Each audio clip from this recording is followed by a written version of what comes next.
감사합니다. 우리 학생들 자리 정돈 좀 하려고 그러는데 요셉이가 엄마 아빠 사이에 앉으면 좋겠고 동현이가 누나 옆으로 가면 좋을 것 같아. 엄마 아빠 사이 옆에 오고 동현이가 아니면 엄마 옆으로 가든지. 네, 고맙습니다. 이 아이들이 자꾸 붙어 있으니까 자꾸 저희들께 이야기하고 그래가지고 이 시선이 좀 뺏기는 것 같아요. 오늘 꽤 여러분들이 교회를 출타 중이신데 교회가 가득 찬 것 같아요. 왜 그런지 아세요, 여러분? 예선이가 오니까 교회가 가득 찬 것 같아. 아멘입니까? 네, 아마 예선이만 딱 오니까 교회가 가득한 것 같아요. 얼마나 감사한지 모르겠어요. 우리 예선이 아주 보고 싶었는데 고맙습니다. 예. 또 오늘 멀리 원암님께서 두 분이 오셨는데 환영합니다. 또 오늘 좋은 잠이 불러 감사하고요. 지금 뭐 한국에서는 그렇지 않지만 미국 유튜브에 딱 틀면 이 노래가 굉장히 지금 인기리에 폭발적으로 지금 퍼지고 있습니다. 그래서 좀 제가 여러분 연예가 한번 불러본 노래인데 한번 좀 불러보겠습니다. 때때로 나는 기도합니다.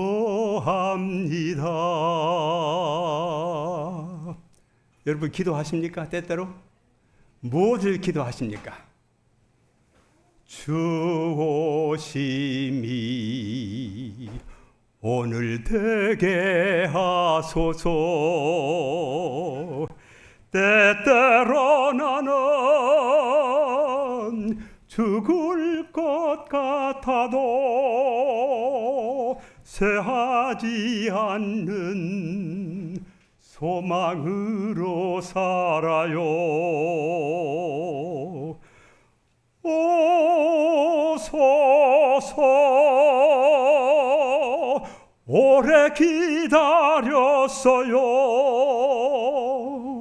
주가 오시는 날 상처 치유되고 모든 것 해결되래.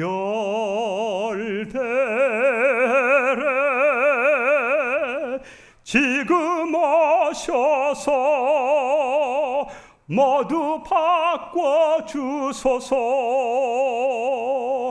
이 세상은 내 살 집안이니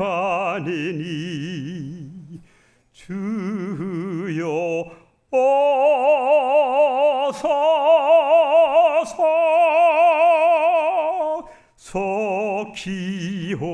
속히오소서.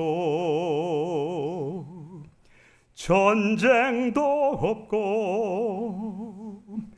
억압도 없으리. 주 오심이 오늘 되게 하소서. 약한 자와 강한 자 위에 주님 오시니 주의 권능 믿으리.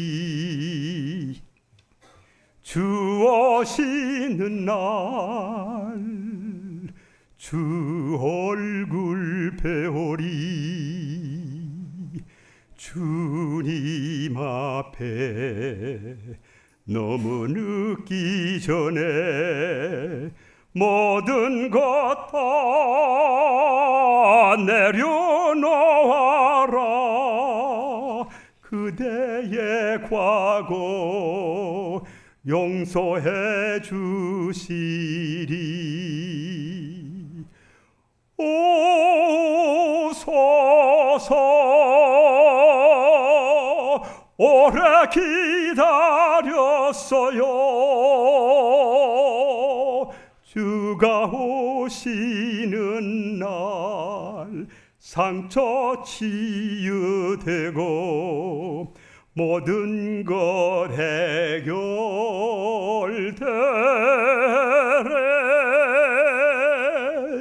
지금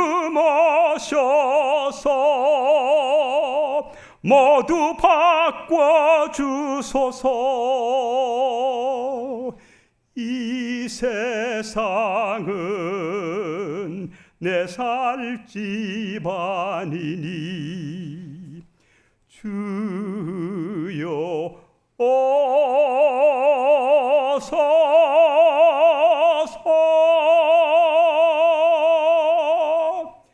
속히 오소서.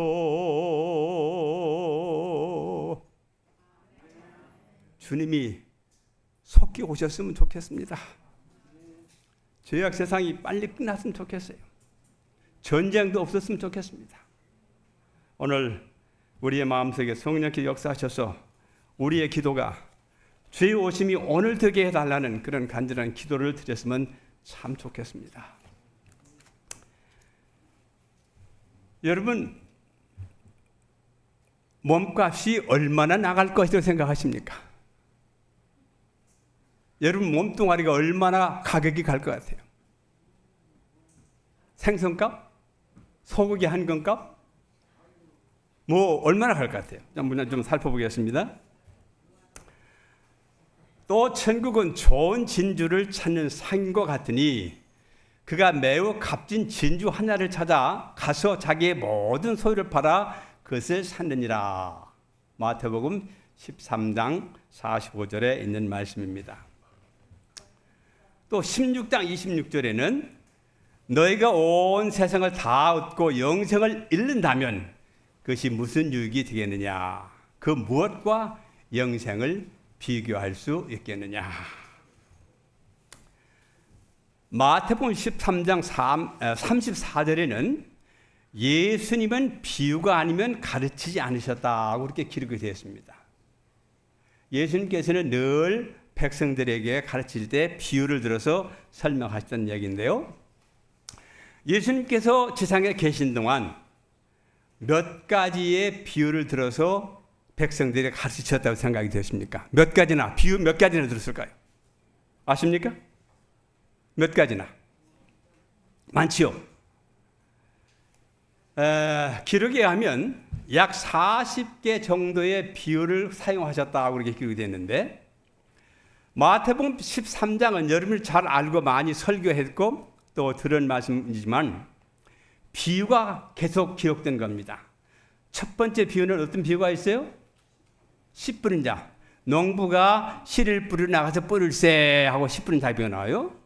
그 다음에 두 번째 비유는 똑같은 씨에 관한 이야기인데 씨와 못에 대해서 가라지. 어떤 책에는 독보리.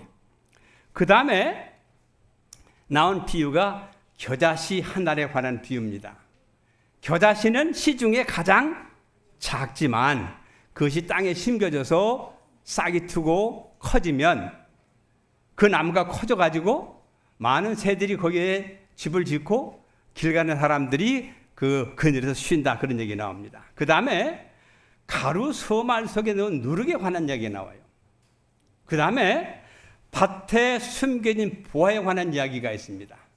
농부가 남의 땅 밭을 갈다가 하고 턱 소리가 나서 보니까 아주 귀한 보물이 있어가지고 살며시 덮어놓고 자기가 가서 자기는 오늘 팔아가지고 그 땅을 샀다는 그런 얘기가 나옵니다.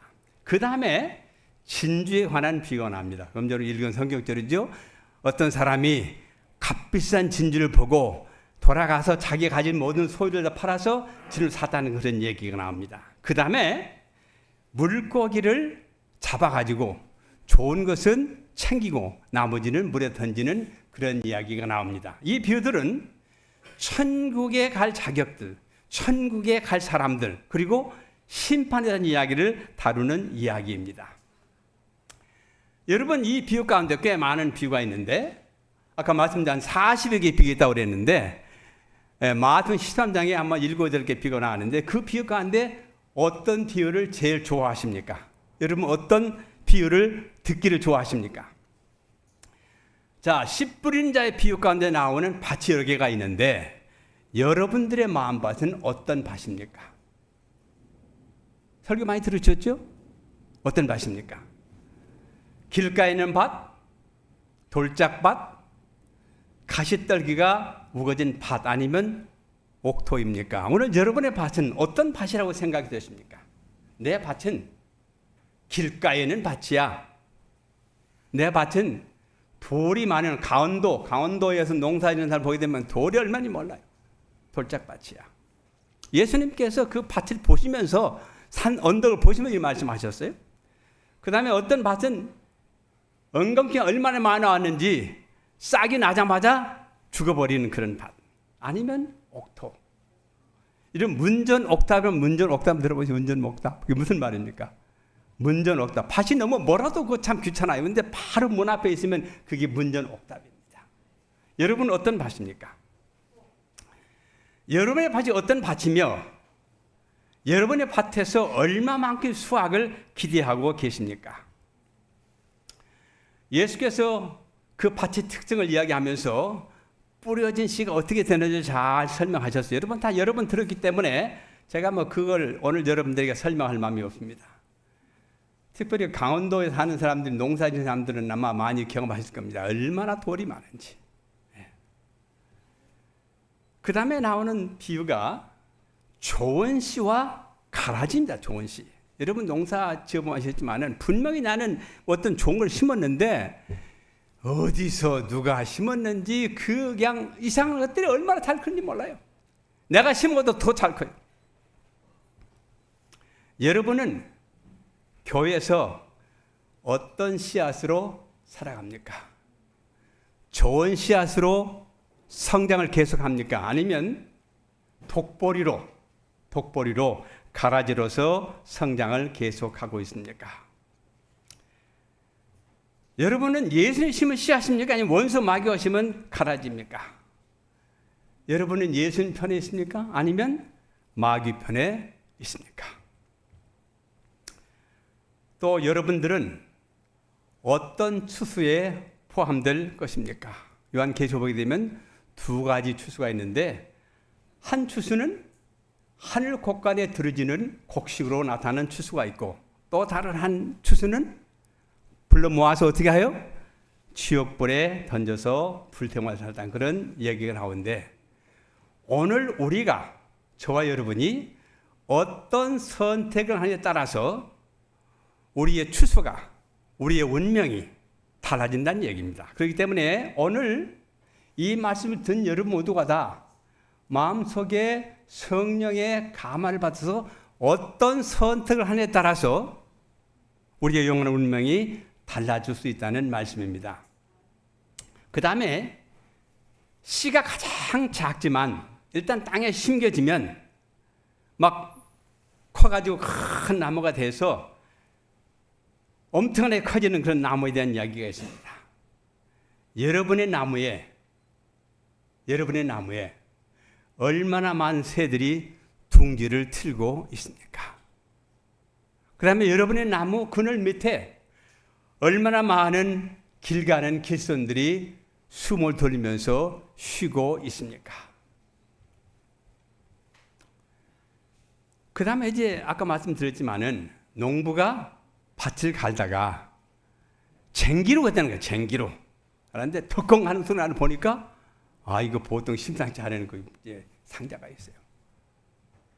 그때는 그런 일이 많이 있었다고 그래요. 그래서 주인 모르게 싹 덮어놓고 자기 돈을 다 마련해가지고 가서 그 주인에게 땅을 사서 그 보화를 캐냈다는 그런 얘기가 나옵니다. 여러분들도 이 농부처럼 가진 걸 다 팔아서 예수님 안에 있는 부활을 살 마음이 있으십니까?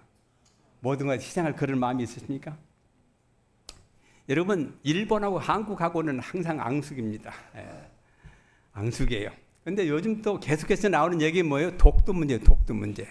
왜 그렇게 일본이 독도 문제를 물고 늘었으면서 독도를 자기 땅으로 만들려고 합니까? 왜 그래요? 왜 그런지 아세요? 독도 주위에 엄청난 수산 자원과 어류가 많았어요. 어류가 많았다는 거예요.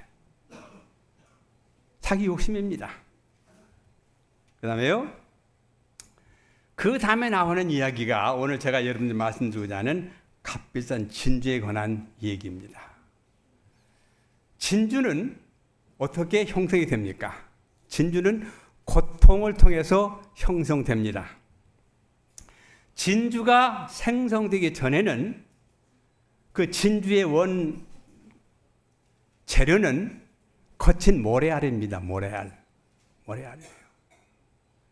근데 조개가 바닷속에서 딱 그니 이렇게 입을 열고 있을 때 그 바닷속에 있는 물이 왔다 갔다 하면서 거기에는 조개 그 살 속에 모래 하나가 그 조개 살에 박히게 됩니다.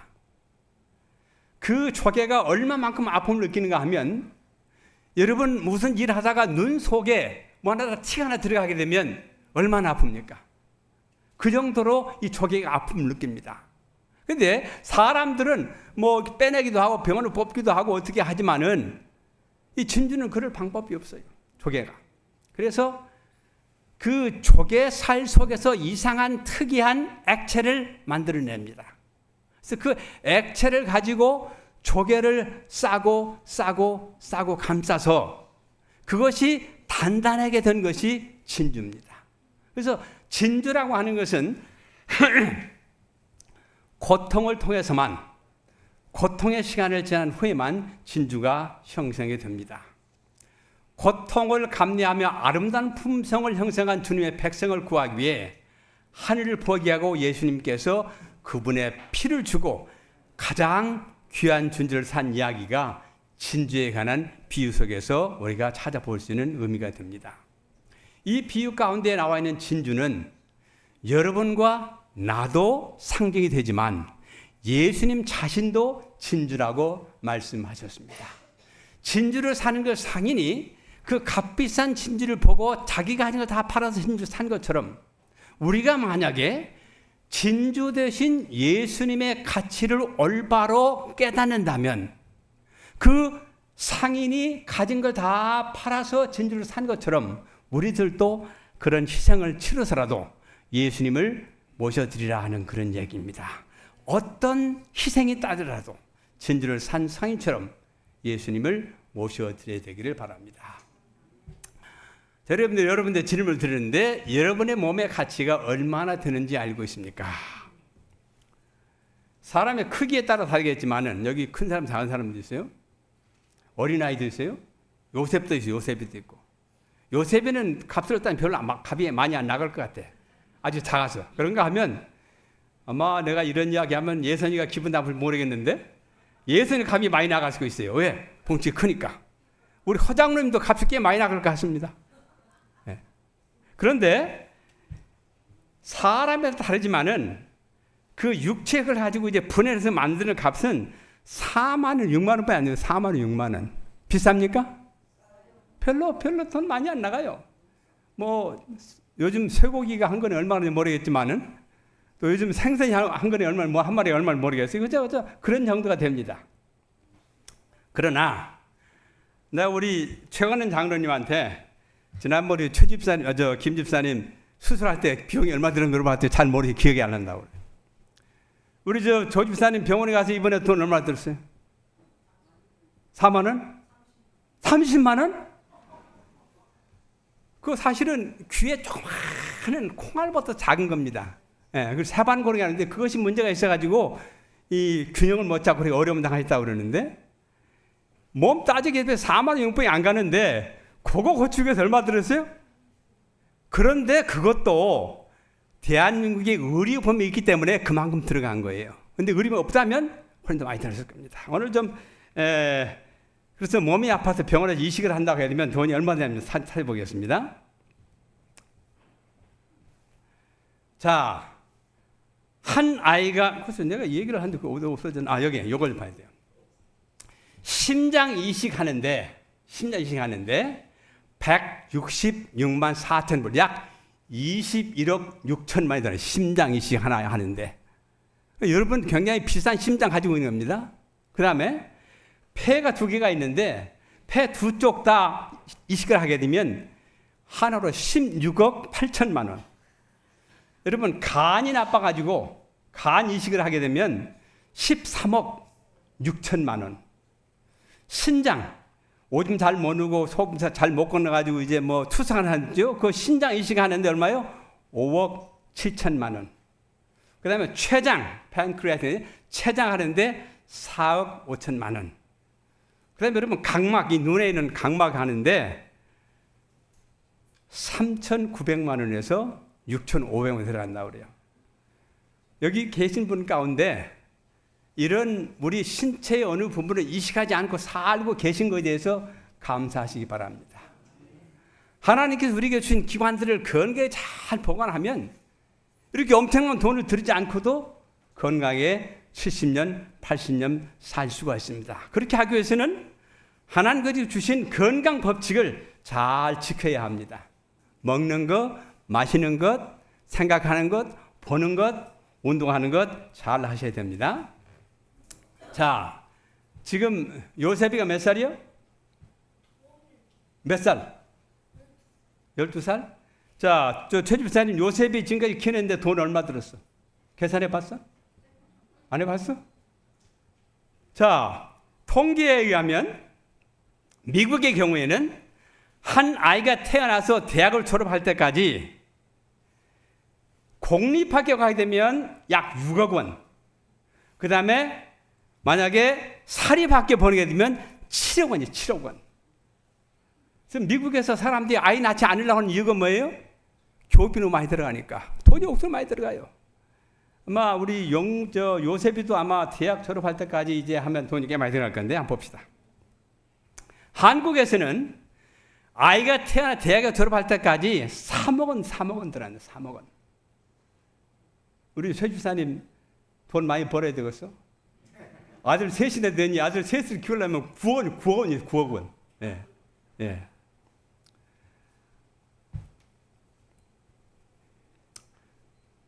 나 좀 물어봤어요. 그 AI한테. 한국 결혼식 날 평균 비용이 얼마 되나 물어봤더니 가장 검소하게 하는 사람은 한 2천만 원. 그 다음에 조금 더 하게 되면 3,500만 들어간다. 이거는 결혼식 날 사용되는 결혼식장 비용 얘기입니다. 그래서 오늘날 아이들을 키우는 게 참 돈이 많이 들어갑니다. 어느 나라이든 간에 그 나라 사는 사람들이 얻는 수입하고 자녀들 교육비로 지출되는 비용에 있어서 대부분 다 부담을 느낍니다. 부담을 느껴요. 근데 한국은 참 좋은 나라입니다. 예. 병원에 가도 병원비 별로 얼마 안 내죠. 그 다음에 요즘 고등학교에 다 무료로 공부시켜주죠. 또 대학 가게 되면 많은 자금 주죠. 감사하는 겁니다. 그러나 우리나라 떠나 다른 나라 가게 되면 교육비가 꽤 부담이 많이 듭니다. 그래서 미국도 그렇고 좀 선진국에서 아이를 많이 안 낳으려고 그래요. 지금 대한민국도 마찬가지입니다. 이렇게 좋은 시설이 있고 의료비 다 혜택 주지만은 애들 교육비, 사교육비 많이 들기 때문에 안 하려고 그래요. 그래서 대한민국 문제가 인구가 어떻게 되는 거예요? 다운돼요. 인구가 없으니까 교인들도 어떻게 해요? 지금 교회가 숫자가 내려갑니다. 예. 우리가 이런 위기 가운데 좀 살아가고 있습니다. 자, 부모는 이러한 많은 경비가 들어도 아이들을 교육시키기에 모든 노력을 다 합니다. 왜 그렇게 합니까? 왜 아이들을 학교에 보냅니까? 왜 보내요? 네? 아이들이 어떻게 하기 위해서? 좀 더 잘 살게 하기 위해서. 자, 본문으로 다시 들어갑니다. 진주 상인이 값 나가는 진주를 발견하고 모든 걸 팔아서 그 진주를 샀다고 했습니다. 그 진주를 자기 손에 딱 쥐었을 때 기뻤을까요? 안 기뻤을까요? 얼마나 뿌듯했을까요? 자, 우리 동현이가 전화기를 꽤 좋아하는데 전화기 어떤 전화기 좋아해요?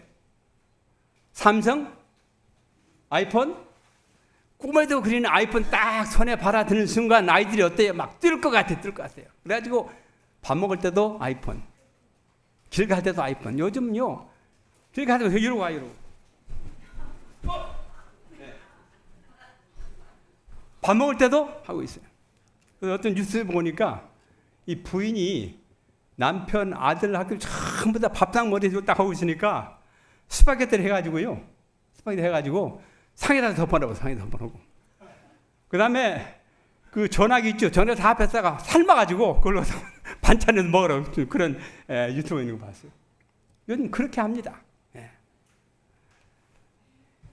그러나 이 진주를 찾은 상인은 그 고귀한 아주 희귀한 진주를 발견하고 자기 모든 걸 다 팔아서 산 후에 얼마나 기뻤는지 모릅니다.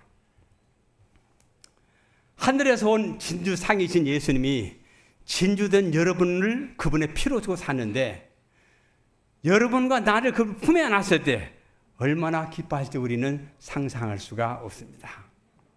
우리 모두는 진주 대신 예수님 우리 마음에 모시는 기쁨을 누리게 되기를 간절히 바랍니다. 저기 돈이 5만 원 있어. 5만 원. 이거 얼마예요? 한국에서 제일 큰 돈입니다. 이 5만 원인데 이거 뭐예요? 사실은 이게 뭐 종이떼기, 종이떼기. 이거 찢어버려도 뭐 이거 뭐 종이 버려요. 불에 넣으면 잘 타요. 근데 만약 이 돈을 제가 이렇게 해가지고 구부리면 이 돈의 가치가 얼마입니까? 그 다음에 만약에 밟으면 그때요.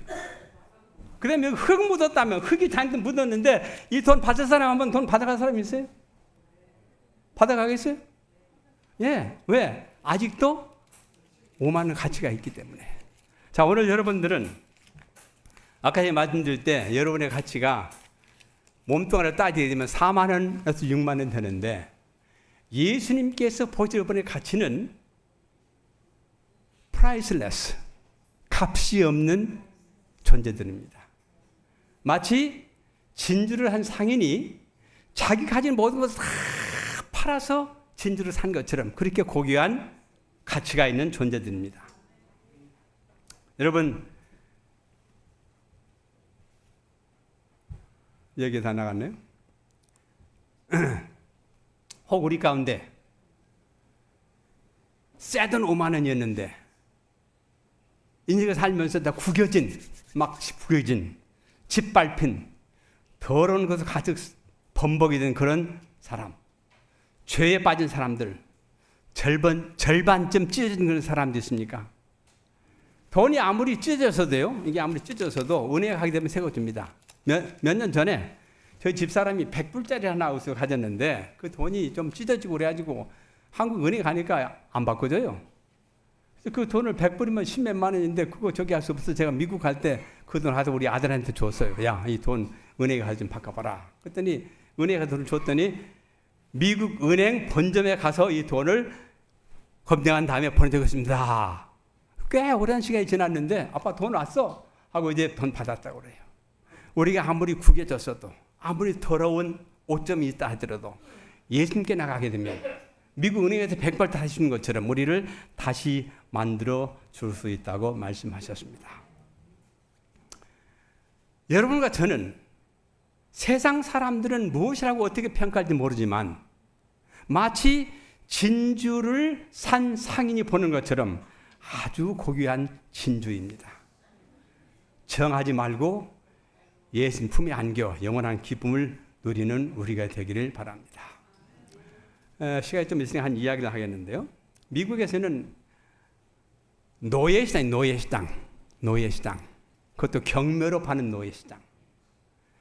여러분, 경매한 데 가게 되면 거기서 뭐 우리 잘 알았지 못하는 얘기를 막 하는데 어떤 사람 뭐 이렇게 가지고 이제 사는데 노예 경매시장에서 이제 노예를 파는 사람이 아주 건장한 사람. 모르겠어요. 우리 길정 집사님처럼 아주 건장하고 멋있는 사람이 모르겠어요. 딱 세워놓고는 이 노래 말 같으면 일도 잘하고 힘도 세고 아직 젊습니다. 사람들이 이제 돈을 내고 해요.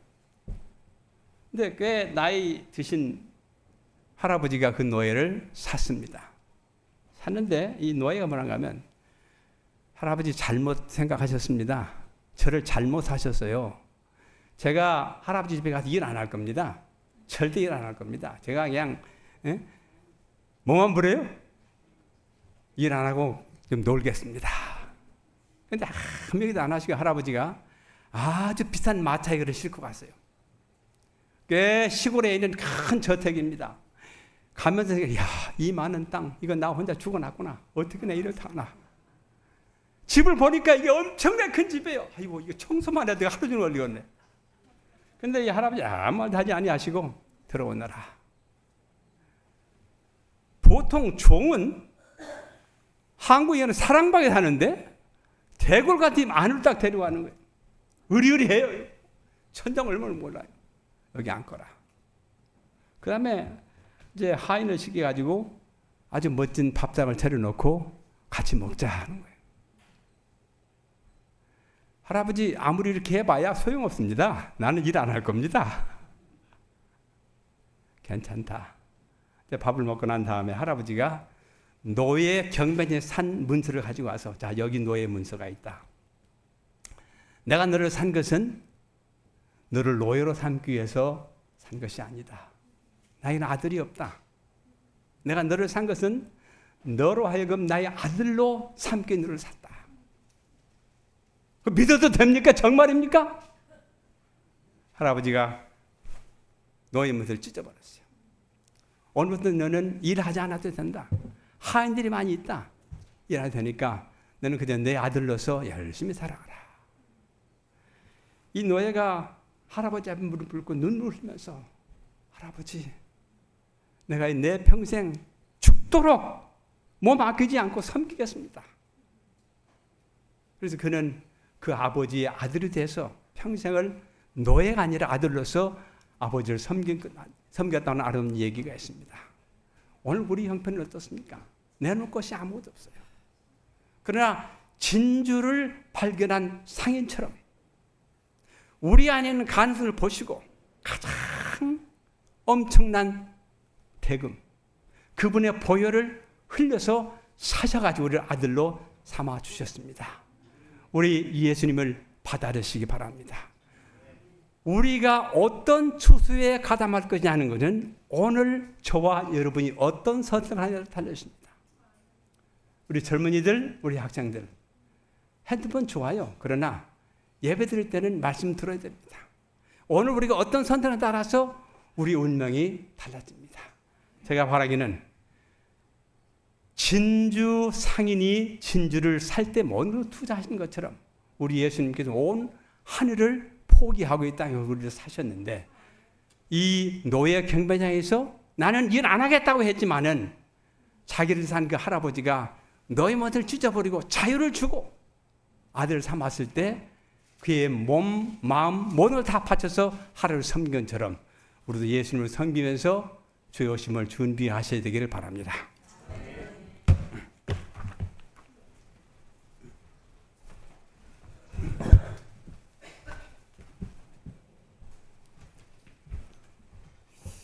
은혜 많이 받으신 줄 믿습니다. 우리 하나님의 사랑을 생각하면서 오늘 우리가 이 귀한 예수님을 우리는 어떻게 모시고 살 것인가, 우리 함께 헌신하는 마음으로 461장 찬양 드리고 장로님의 축도로 예배를 마치겠습니다. 461장.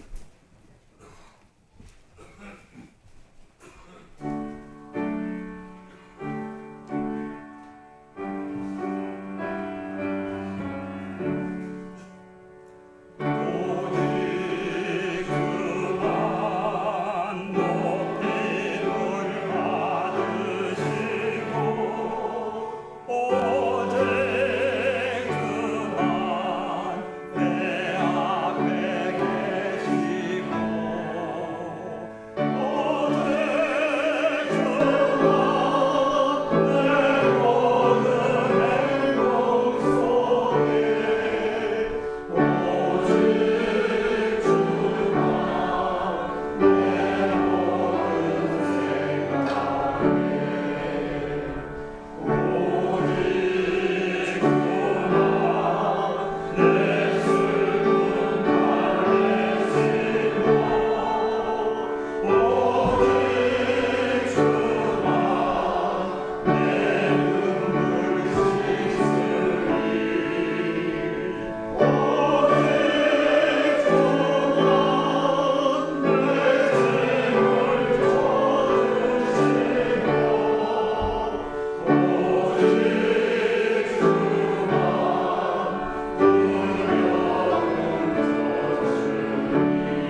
하늘에 계시는 우리 아버지 하나님, 이 세상에서 쓸모없는 돼지지만은 주님께서 우리를 진주로 여기시고 온 하늘을 포기하시고 이 땅에 내려오셔서 당신의 보혈로 우리를 사주시고 우리를 안아주셨사오니 감사합니다.